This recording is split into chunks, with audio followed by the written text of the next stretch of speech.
Welcome back, folks. The Northwestern Red Raiders have put together quite the season on the diamond thus far. 22-2 and winners of 5 straight entering the day. The 11th ranked Red Raiders will look to keep that success going as they open up conference play.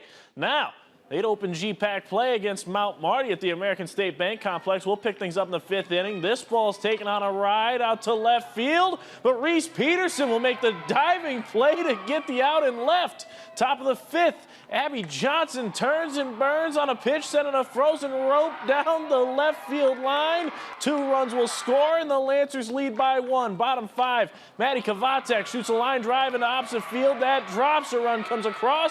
This thing's tied and into extras we go. Top of the 8th, check out the diving play in the infield from Jory Haycheck. That gets the out there. Bottom of the 8th now, run around second. Abby Pate at the dish, and the freshman unloads on one. It's going deep to left field. It's gone. Northwestern wins on a 2-run walk-off shot from Abby Pate, 4-2.